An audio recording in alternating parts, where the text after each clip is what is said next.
Golden State Media Concepts Sci-Fi Podcast. Together we dive into the world of sci-fi and science fiction. From episodes of Star Trek, Star Wars, to The Walking Dead, Resident Evil, all the hot new science fiction movies from the back doors of Marvel or DC. The Golden State Media Concepts Sci-Fi Podcast. You'll never look at science fiction the same way again.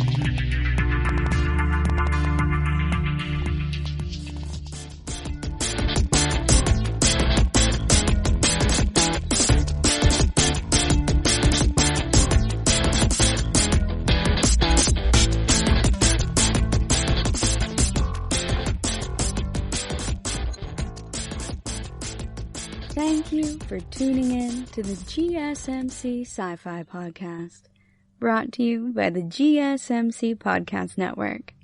I'm your host, Alex. In our last episode on V-Wars, we examined the socio-political turn that the show has taken towards the end of Season 1. This episode was mostly about how getting Michael and Luther into the same room and representing the two different groups could accomplish a lot more than any committee hearing or any other large assembly of politicians could. And so we got to see the two guys back together again. We also got to see how Kaylee and everyone interacted with each other, how they're working on their own processes of growth and, human development, I suppose. Vampire development. I don't know. Personal growth is what we'll call it. But we also talked about the prion disease and what that has to do with COVID-19 regarding parallels with these diseases and the healthcare industry. And we briefly talked about the kids in the previous episode as well. But as I said at the end of the last episode, we're going to catch up with Des and Amelie and wrap up where they were in episode 9 and go ahead and plunge into episode 10 right now. We're going to talk about the synthetic blood that is in this episode and what that really means about the government's attempts to help people versus weaponize things. We're also going to discuss where these events leave Mila and how we really settle into the end of Season 1 of V-Wars, and what that might have in common with Green Lantern. So first, to tie up the loose ends from episode 9 of Season 1, Mila's girlfriend Elise seems to find out that Mila is a vampire, and now she's really upset and is not about it anymore. So they break up, and Mila has now lost everything else that she had to help her hold on to humanity, really. But she doesn't take this as an opportunity to change who she is and really start hunting humans or anything. Instead, it just really helps her double down on her mission to get rid of vampires. So she's mad that she was turned into a vampire, and she's going to take that out specifically on them. Now, it's also really sad that her girlfriend just turns her back on her so easily in this instance, but, they haven't also known each other that long on the one hand, and on the other hand, Mila did keep it from her, but I also understand why one might do that. Like, there is no playbook for at what point in a relationship you disclose to the other person that you are a vampire. Especially if they know that this is spreading from person to person. That is kind of messed up.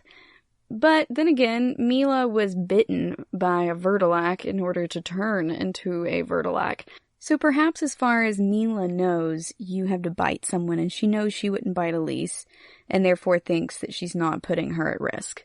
I'm not entirely sure if Vertilacs can also infect someone with the prions without biting them. I don't know if it's respiratory in their case for spreading, but in any case, I don't think that Mila thought that she was putting Elise at risk. But if it does spread by respiration as well as in, saliva or any other fluid exchanges with the Vertilax, then, she really could have been putting Elise at risk. It's like not telling your partner your status when it comes to STIs.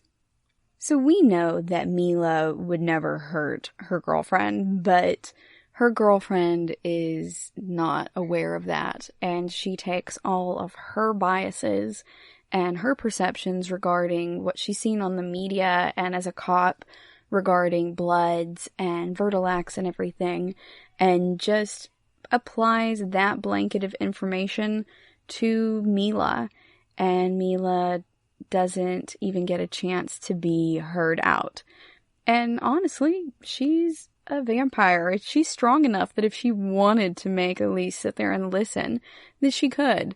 She could also kill her for knowing her secret, but Mila just lets her go. And I think that that should be indicative of something for Elise, but also, as far as I can tell, Elise doesn't send cops after Mila, that I recall. So perhaps that is her moral/ethical concession in her love for Mila. They don't really dive into it that far. And I'll be honest, I didn't feel as upset about Mila losing Elise as I might have had the relationship gotten some more screen time, or, just more fleshing out, to be honest. I don't know why Elise would act such a way beyond, oh, hey, she probably saw the news, because we did see her watching it at one point when Danny and Kaylee and Michael were doing that expose. But we only kind of superficially know how she feels about vampires, and she doesn't seem to have like a deep personal reason for it. But then again, relationships end all the time for a variety of reasons, and some folks don't even really have a good reason, or really much of a reason at all. So for Elise, this is just something that's, I suppose, a deal breaker for her. It was too big of a shock for her to handle, especially with Mila having kept it from her the entire time. So I get both sides of it, is all I'm saying. I feel bad for Mila because we know she wouldn't hurt Elise, but at the same time, she did keep some very important information from her that is not only something personal and kind of messed up, maybe, to keep from your partner, although I understand why she would be afraid to tell her, but also it's kind of pertinent medical information that you really might need to know about the person that you are sleeping with. So she probably felt betrayed on a variety of levels. Her health was put at risk, if she's in fact aware of that component. She may just be scared of Mila at that point, but that's based on those internal biases that Elise has about vampires, not based on anything that's true to her personal relationship and history with Mila. Technically, the worst thing that Mila has done in this relationship is just not admit to being a vampire to her brand new girlfriend. So I would have liked to have seen them, flesh out these characters a little bit more first, or just give them some more attention, so that, my heart would be broken a little bit more in watching this end for Mila and just watch her lose the last of anything good that she really has in her life. And I think if they'd been able to devote more than 10 episodes, then perhaps some of these interactions, like Mila's with Elise, would just carry a bit more emotional weight. It wasn't quite as heavy as I would have liked it to be, but I think that's just because there wasn't as much time. A lot of this episode devoted time not just to Michael's old relationship with Luther, like their past history together and their long friendship, but also Des learning to be a good friend and a good person and to do what Luther does and putting other people first.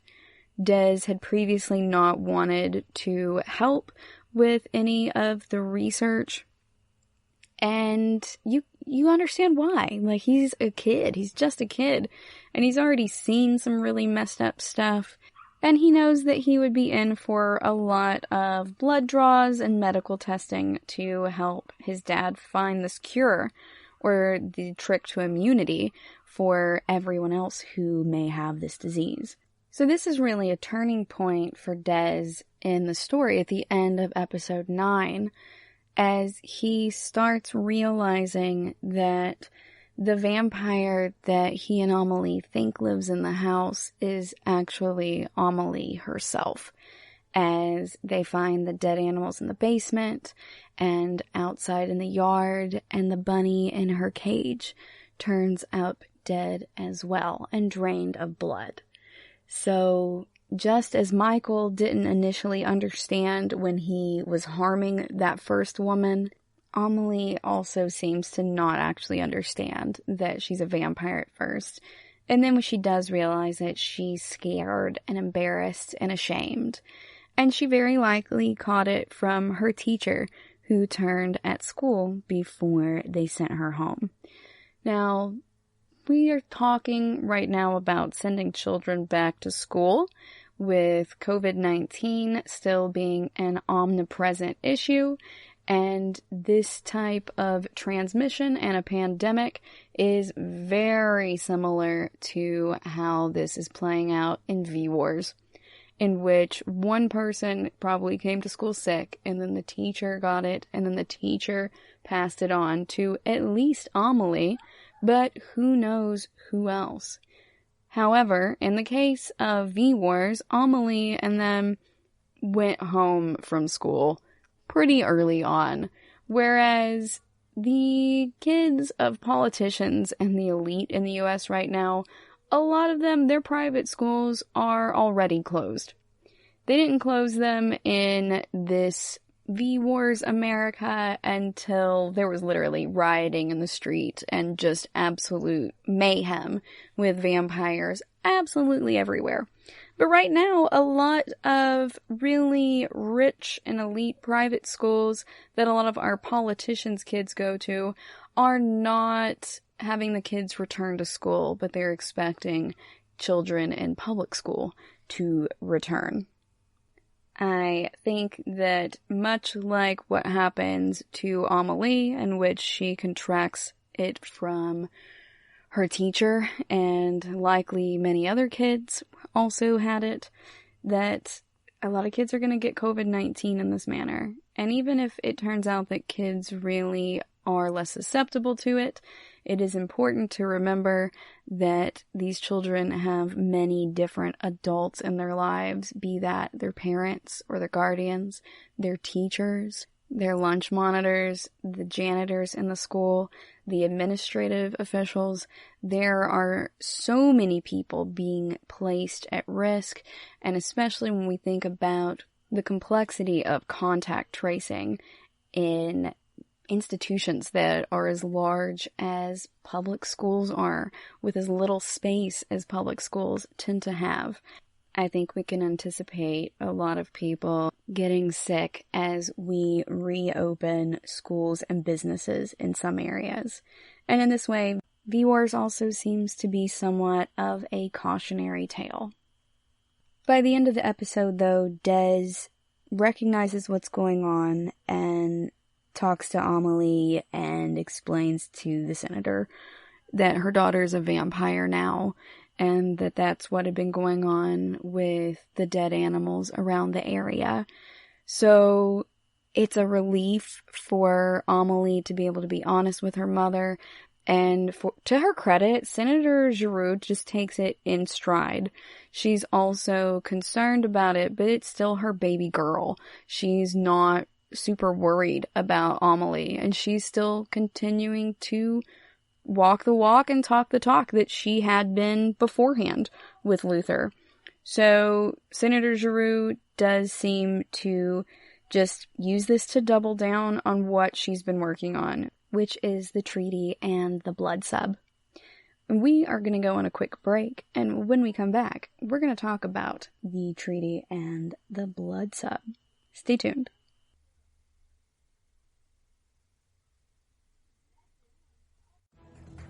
Want to find out what movies to go see? Then check out the GSMC Movie Podcast. It's your ticket to the latest movies, whether it's a new blockbuster event, romantic, comedy, or action flick. This show has got it all covered. They talk some what to go see now, don't bother, what's hot on Netflix, and everything in between. That's gsmcpodcast.com/movie-podcast. When it's all about the movies, it has to be this new show. Don't forget to like them on Facebook and follow them on Twitter. Visit gsmcpodcast.com for more info.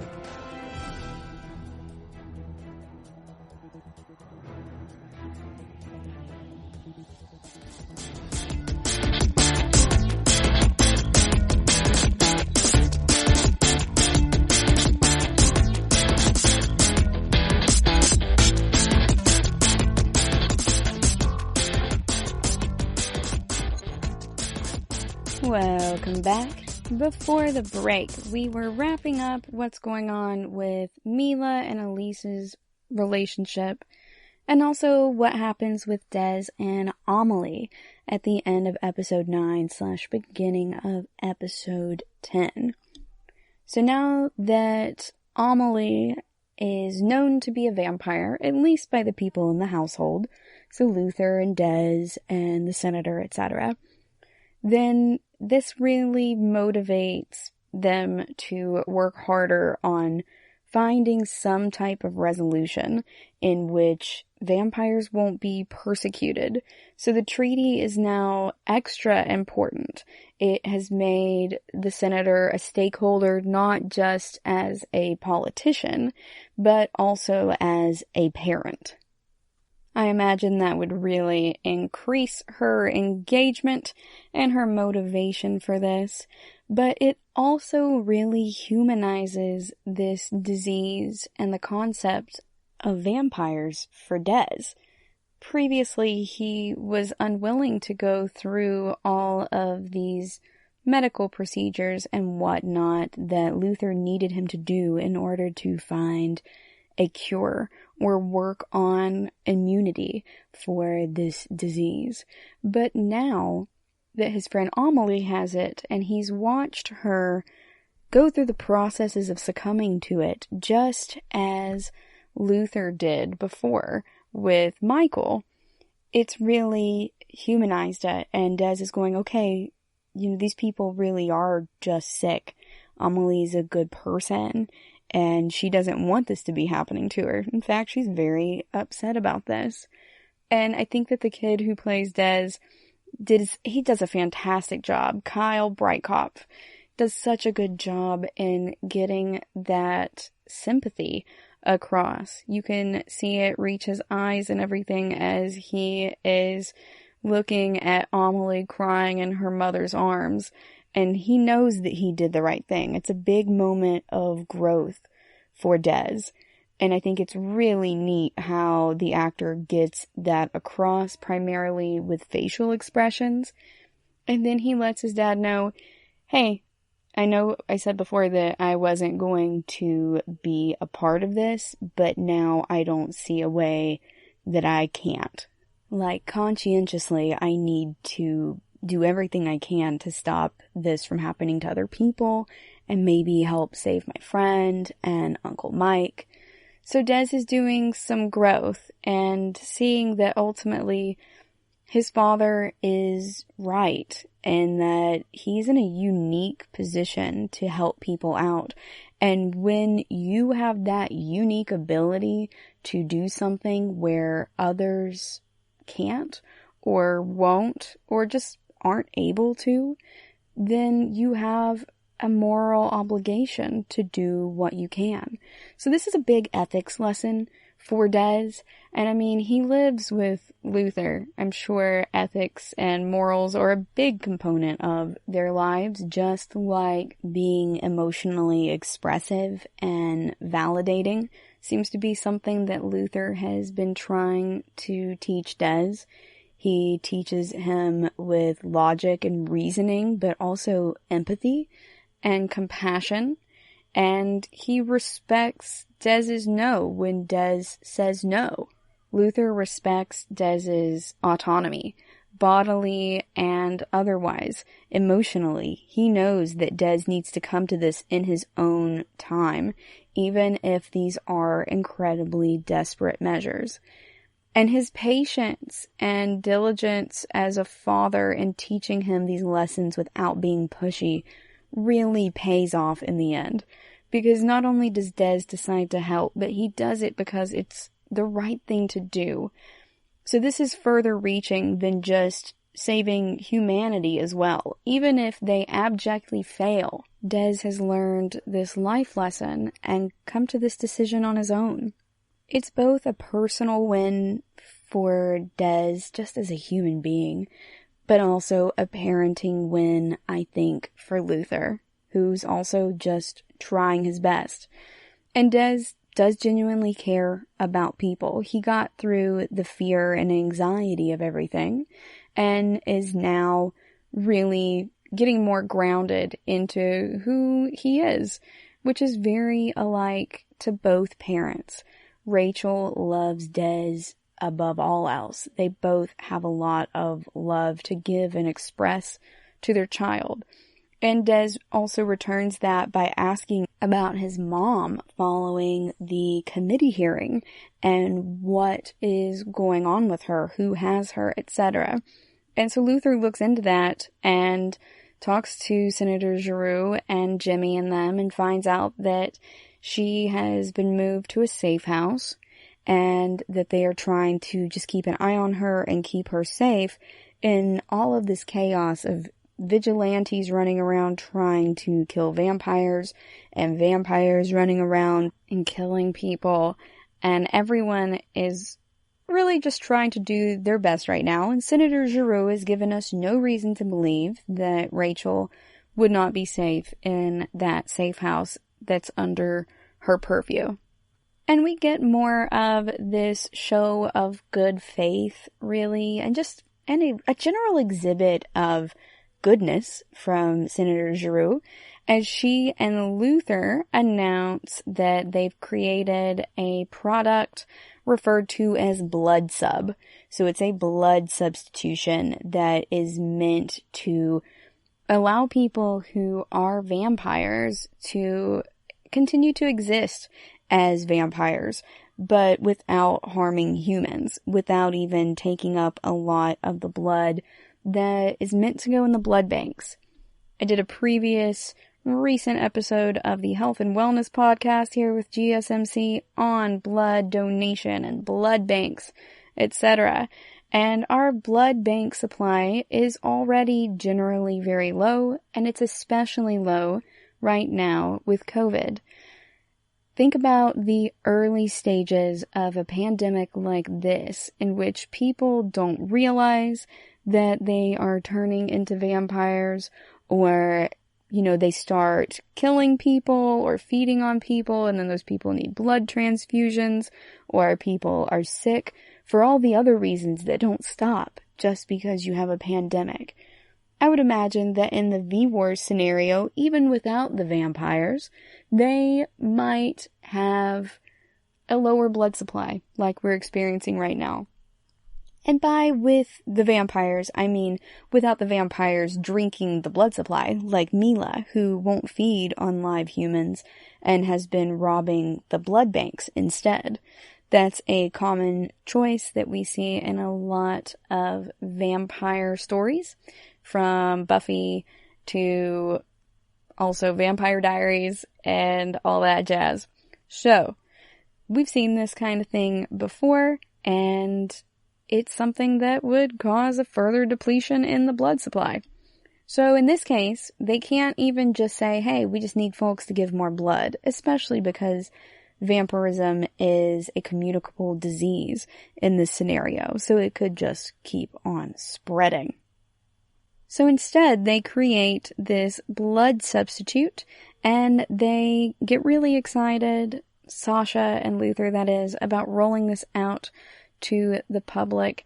They're hoping to ease some of the tension and unrest that's been happening recently, especially with some rebel bloods who are out there armed now and fighting against the humans, especially as Michael is starting to feel more sick. He can't feed.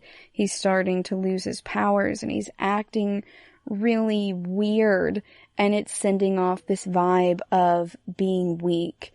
And in this situation, he is losing control, really, of Blood Nation, is what it's ultimately down to. Although they are vampires, the Bloods in Blood Nation really interact in a very hierarchical sense that seems also faction-driven and almost more akin to a lot of werewolf storytelling than vampire storytelling that I'd seen. So he is Patient X, and he's more of an alpha than he really is, a sire, if you're familiar with the concept of sires in vampirism. So it's really interesting to me how this kind of straddles those lines. And with werewolves, if someone is beginning to look weak, you're going to get challenged for alpha status. That is how a lot of nature works, right? So we start seeing that this is the effect of the fentanyl derivative that Ava has recently purchased from a guy, and that she's using to more or less poison Mike and make him think that he is getting sick and or weak until someone else can be baited into attacking Michael and then assuming control of the Bloods as their alpha, more or less. So with all of this going on, that really means that BludSub is coming in at a time that is desperately needed. They're still working on the treaty and finalizing everything, but it looks like there's a light at the end of the tunnel finally. We're going to go on a quick break, and when we come back, we're going to continue discussing synthetic blood as it relates to the government's capability and motivation, really, for finding blood replacements or any type of life-saving compromises. Stay tuned.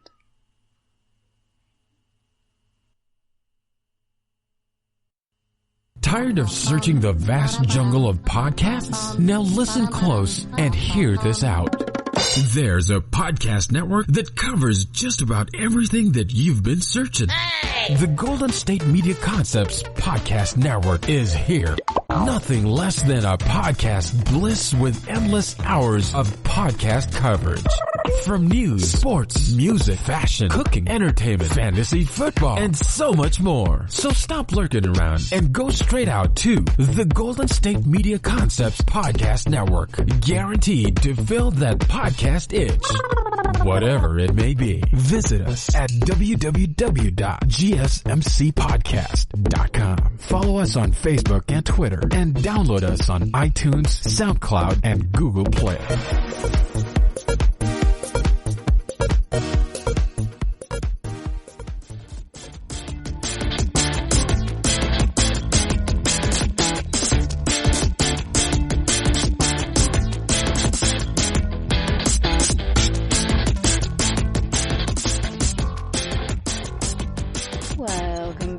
Before the break, we were discussing this bit of personal growth that's really occurring for a lot of these characters, but most especially Dez, as he is learning how to be conscientious and compassionate like his father when it comes to being the only one who is able to do a thing.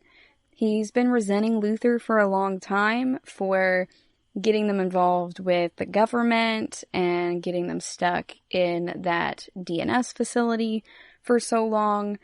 but now he's kind of seeing the other side of this and getting the weight of this responsibility, or even just the weight of the possibilities, and knowing that you are the only person who can save your friends in addition to strangers, and that if you can do a positive thing like that, then you should. I really like that this show is wrestling with the philosophy of moral obligation, while at the same time, we're focusing on the government making BludSub, that blood substitution. So the interesting thing to me about this synthetic blood is that it is nutritionally the same as blood for a vampire. But what might cause a vampire to be able to drink this blood substitute and it be nutritionally the same if we haven't been able to really mass manufacture synthetic blood for live humans en masse before? Well, that's a great question. So I looked into vampirism and what a vampire might be needing from blood.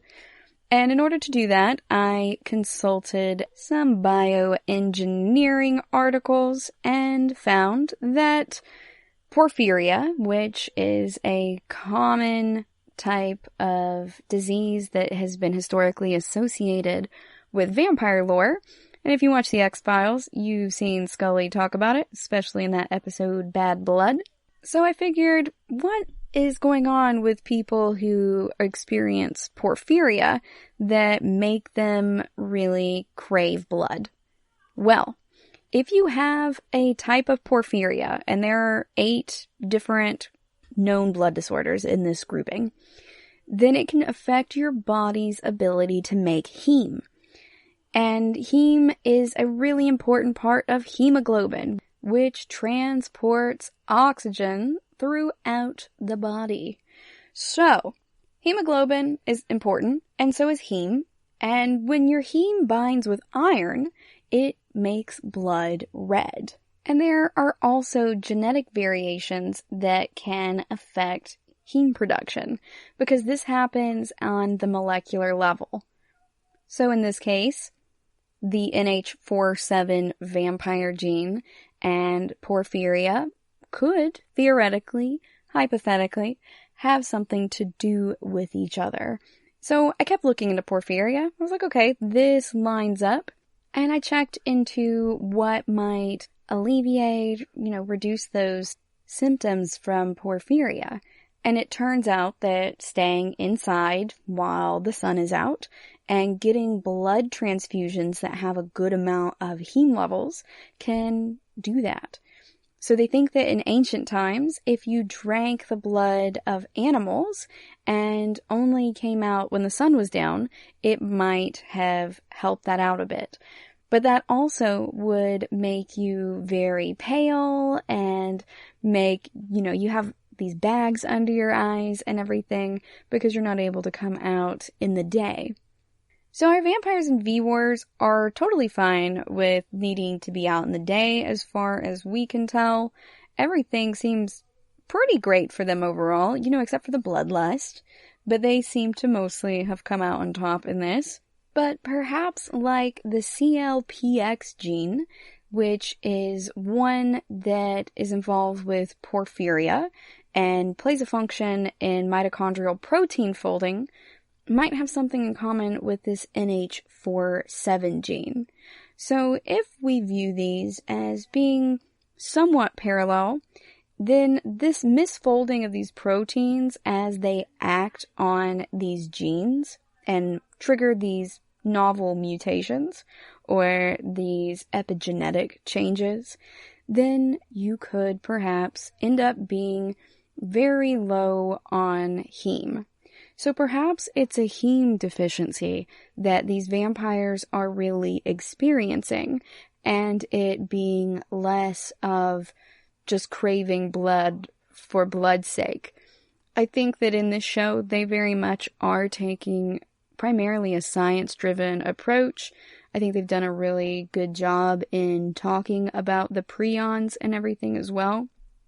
So this was a really great choice. Prions have been found on tools that are years and years old. So aside from talking about diseases or infectious substances that can survive for millions of years, things like archaea, bacteria, things that can go ahead and just encapsulate itself and then reemerge later on when it's thawed. It looks like, to me at least, that they put a lot of effort into trying to get this right. And I really appreciate that about this show. And that's no different when it comes to the genes and the prion diseases. So I think that perhaps they are partly just not able to produce heme, perhaps. But then again, if they are unable to produce heme, they don't really seem to have any of the other side effects. Maybe there's a mediating component in there somewhere with the genetics. Or maybe because they tend to all be feeding in free-for-alls, especially since this is the early days of this V-Wars pandemic. Perhaps they aren't low enough on blood to really exhibit any of those skin type symptoms. I guess time will tell with the show regarding which direction they're really going to take for that. But I just find that to be really interesting, because if they are able to make this BludSub to be nutritious for them, and perhaps it is heme, but we recently have had advents in our food manufacturing processes, like with the Impossible Burger and the Beyond Burger, in which you're able to use plant heme to make a vegetable burger that looks like it's bleeding and even somewhat tastes like it. So that just makes me wonder if perhaps it is the heme that they need, and that's why they're able to make this BludSub, but that it is maybe artificially colored so that it looks like blood, but it doesn't necessarily have the iron in it if they are only heme deficient. But if they do have all of the components to make this usable as blood, I wouldn't be surprised either. I think that it's very allegorical for the government's capacity to innovate and provide for the citizens of the country, but also at the same time their unwillingness to do so. It's not until after the president's daughter is bitten that Senator Giroux is able to get a lot of the balls rolling in this situation. And they're just also not compelled to save lives. They would rather put all of their money and efforts into a military response, like rounding people up and putting them in cages, rather than using the money and the funding for that to fund social programs like this BludSub. So if this is a true blood replacement, then that's really extra messed up if it's a full blood replacement regarding form and function. Because that would mean that they had the capability the entire time to make fake blood, but lacked either the monetary or actual threat of death as their motivations to do so. Not gonna lie, that seems pretty par for the course. People only tend to care about anything, but especially saving lives when their own are at stake. It has to be personal for humans to care about those things. And they also attached a registration requirement to this. So in order to obtain BludSub, you have to register for it, which comes across a couple different ways, like waiting in line for food or healthcare in socialist or communist countries, as they like to be portrayed in American television. It also reminds me of Captain America: Civil War and X-Men, and it also makes me wonder about how different this is from mandatory census data. So we're going to go on a quick break, and when we come back, we're going to talk about what I mean by that, as well as how this season ends up. and where that leaves us for any potential season 2. Stay tuned.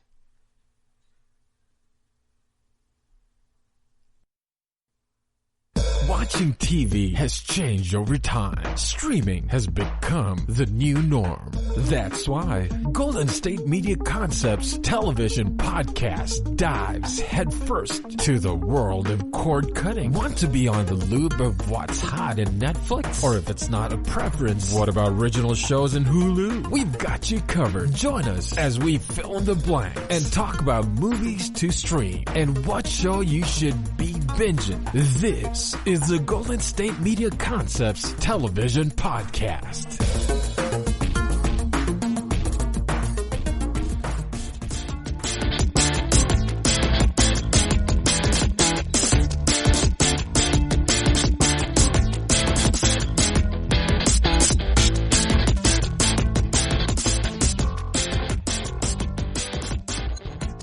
Welcome back.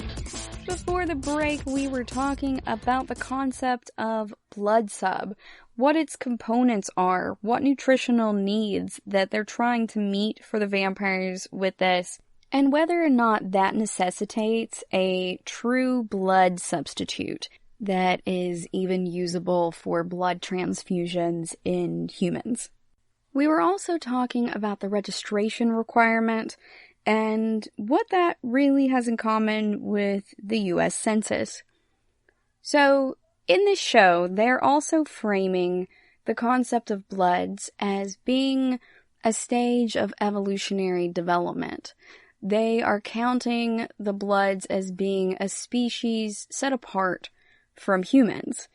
And we already heavily categorize humans. We categorize humans by age and sex and race and gender and nationality and country of origin. Any way that we can intersectionally look at humans, folks tend to do. And remember, that's because Claude Lévi-Strauss said that binary opposites, these categories, are good to think with. They help us understand the world around us. Now, I've talked about it at length, how I feel about binary opposites in the past, but from a purely structural and linguistic sense, categories in general are thought to be helpful for framing the world around us. And I would imagine that in a world in which bloods were considered to be a new species, that they are treating with this treaty as being separate but equal to humans.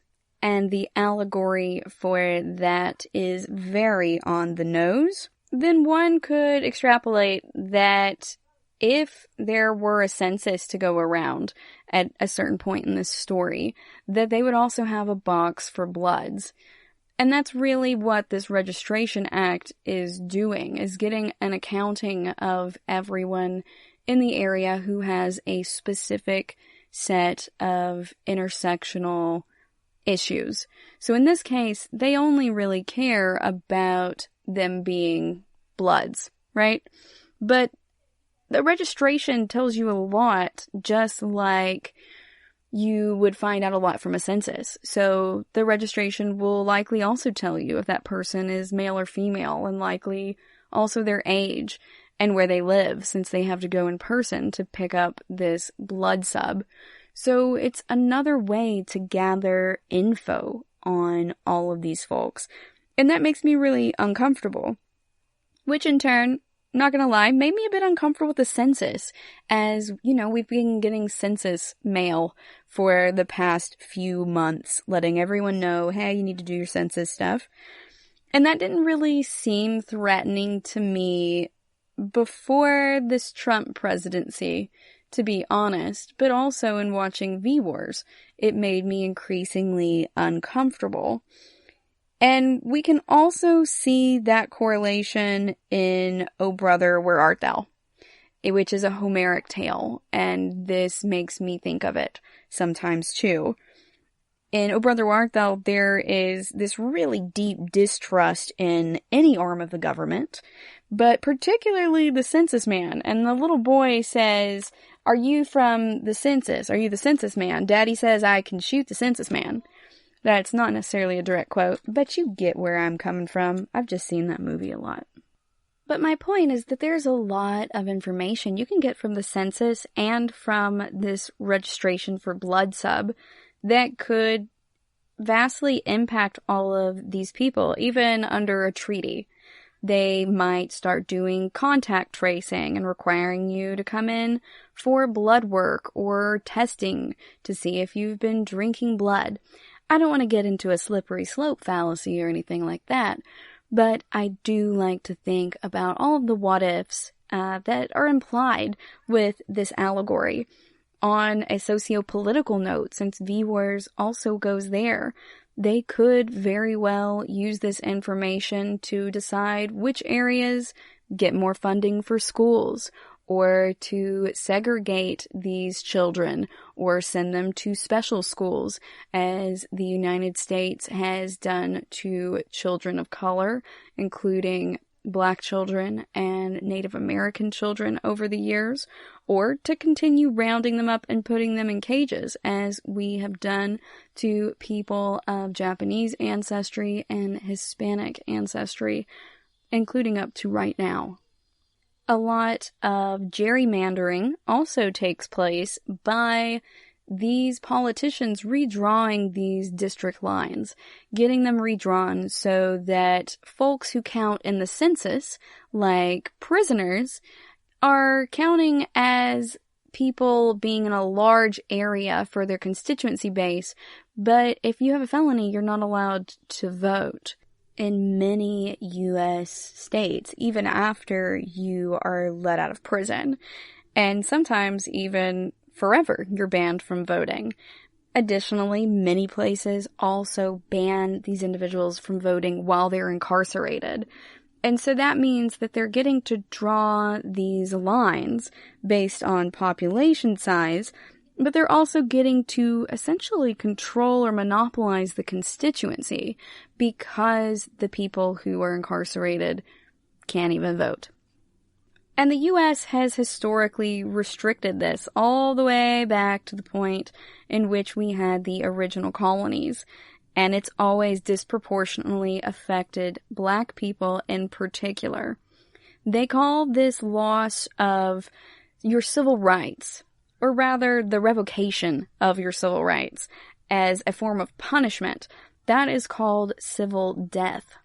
And I encourage you to read an article by Ayesha Sharma on the subject. It's called Civil Death: How Millions of Americans Lost Their Right to Vote. And the author takes a look at the historical roots for this from 1100 BC to AD 1500, and then all the way up till today. The author provides a very comprehensive but clear and concise summary of these changes based on the different eras, and a lot of the states recently have been restoring the right to vote to ex-felons or people who are currently in prison. And that will help mitigate some of the effects of gerrymandering and politicians' capabilities of gerrymandering, at least using these criteria that are based on census data and conviction status. Now, my knee-jerk reaction to watching Captain America Civil War or the X-Men movies or V-Wars, when I'm seeing these registrations, my knee-jerk reaction is like, oh no, this is going in a really bad direction. But in the modern era, with our data out there for everyone, regardless of your thoughts and beliefs on privacy and security and what should be, the fact is, if you read through the agreements, the terms of agreement for the apps and the social media sites that you use, these people likely already have your data. Even if you don't have a Google Home in your home, a lot of times you are having your data tracked and sold to other people and pumped into algorithms to create ads for you. Our data is already out there. But really, this registration doesn't do anything different than what our census already does, except it does it more efficiently all at once rather than waiting for everyone to get their census data in and then putting it through Python to take a look at cross-referencing the columns and the rows to see who is also identifying as a vampire. It's very much just a shortcut through the census data, but it made me think a lot about privacy and security this week too. Now, the rest of this episode snowballs quite quickly. Turns out that Niklos is definitely the person who is having Ava poison Michael and stage a coup in which they trick Michael and Danica to go out into a van and then decide they're going to kill them both, or reveal they're going to kill them both. And Michael asks them to please let Danny go.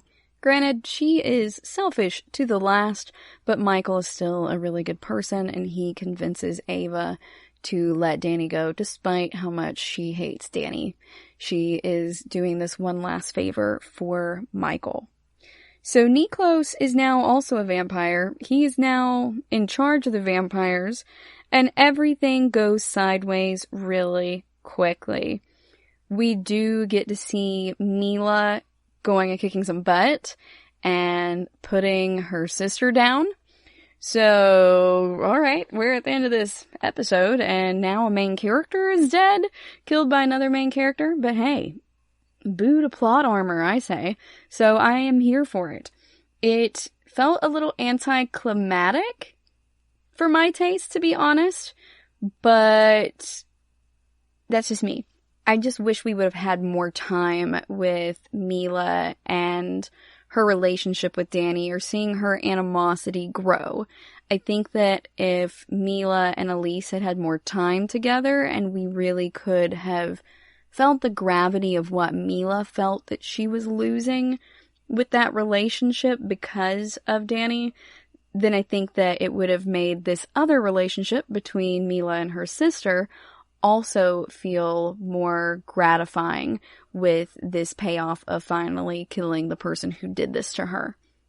It just kind of slashes off that character development arc at the knees. Not for Danny. Danny wasn't going to change, but for Mila. So now the very thing that has created Mila, I guess she is destroyed, and so she is ostensibly now at peace with. What is her new mission? Also, her sister was number 2 in this organization, so it seems like she was able to get to her really easily. But then again, Blood Nation is kind of a loose militia, an anarchy group. They are very barely held together even before Niklos takes over, because they're all able to fight their way through stuff, and nobody's going to make them do anything they don't want to do. Again, it feels a lot more Wolfpack than Vampire to me, but I like that. I like that this doesn't just fit the cookie-cutter mold of what vampire shows typically are. So this was a lot of fun for me. I'm interested to see where Niklos is going with this. But we do know that he has poisoned the BludSub, and he only wanted like 20% of it poisoned, but they ended up doing like 50%. Classic henchmen. It makes me think of Venture Brothers. It's like they went too daggum far, and now they have effectively, though, still done what they wanted to. It's lowered their numbers more than he perhaps wanted to, but it has effectively undone that treaty that was already so tenuous, and it definitely can't last, seeing as he supplanted Michael as well. We don't actually get to see if Michael dies. I like to think that he's still alive, but as Luther goes to get Des and everything and make sure everyone's safe, Jimmy leaves with Amelie, and they're not able to get Rachel because she's been moved in her safe house. But right around that same time, Niklos starts putting everything into motion, and a bunch of Bloods are already lying in wait for Luther when he gets to the senator's house, and as soon as Jimmy and Amelie are gone, these vampires come out and kidnap Des and beat Luther to within an inch of his life. You honestly think he's dead at that point, especially since they've already ostensibly killed 2 of the other main characters. But turns out that he is okay.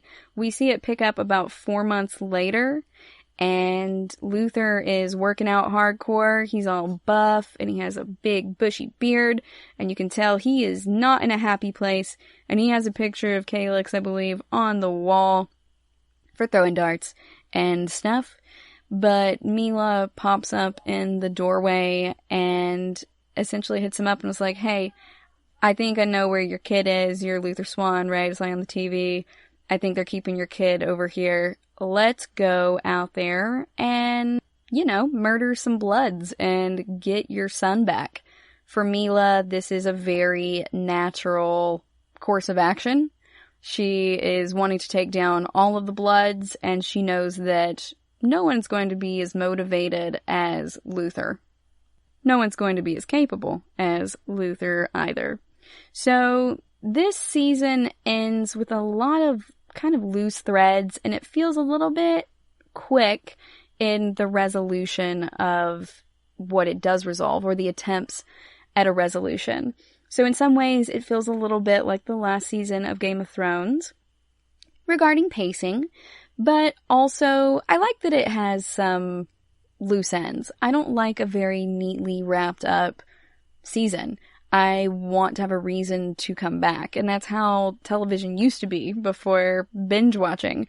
I think a lot of us have gotten used to getting these seasons that just kind of end neatly, and then we can pick up the next season. But old shows like Jag and stuff that I talk about all the time used to have some very serious cliffhangers, and I loved that about it. It was also maddening having to wait a few months to see the next one, and I get that that might be extra maddening for folks who are binging, and also you're not going to want to necessarily rewatch the whole show again before you can watch the second season because you don't remember what was tied up and what wasn't.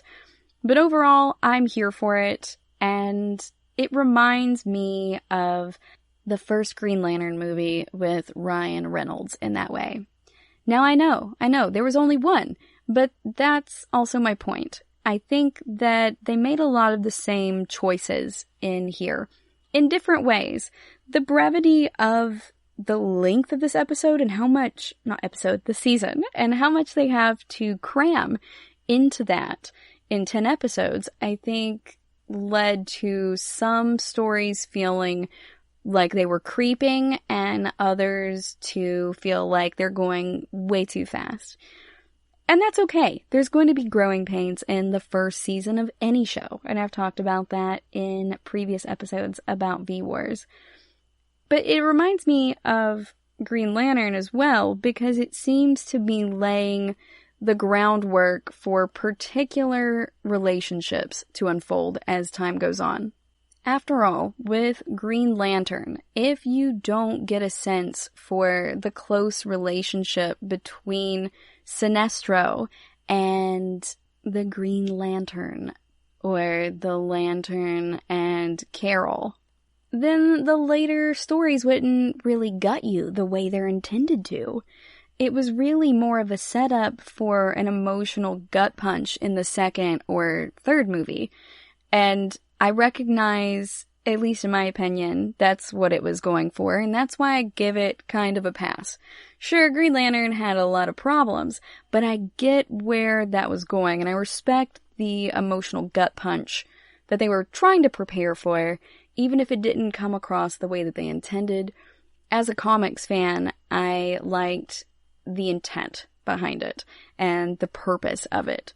And I feel like that's partly what is going on here with V-Wars, is it's trying to set us up for some emotional happenings later on and for these different complex relationship ties, but in some areas we just didn't get enough time with certain characters. We didn't get enough quality time to really get a really great grasp of their motivations and who they are at their core.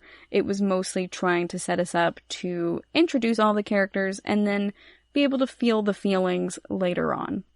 Overall, though, I really liked V-Wars quite a lot. I've watched it a couple of times now, And I think that the great things about it vastly overwhelm any of the minor issues that it has with pacing and things like that. I think its potential for storytelling is vast, and I love the socio-political aspects and the scientific aspects of the show, and just how empathetic a lot of these characters are, how compassionate they are, a lot of the wholesome masculinity. I really loved a lot of things about the show. Strong female characters, they abound. So I'm excited to read the comics for this and see where it goes. I hope that Ian Somerhalder et al. Are able to get this back off the ground and get us a season 2 in some form at some point. But overall, I really love the show, and I appreciate you guys hanging out with me as we have gone on this journey together. Thank you for listening to the GSMC Sci-Fi Podcast, brought to you by the GSMC Podcast Network. I'd like to ask that you please subscribe to the show, and writing a nice review always really helps us. Also, if you could please follow us on Facebook, Twitter, and Instagram, I'd appreciate it. Thank you kindly, and have a good night.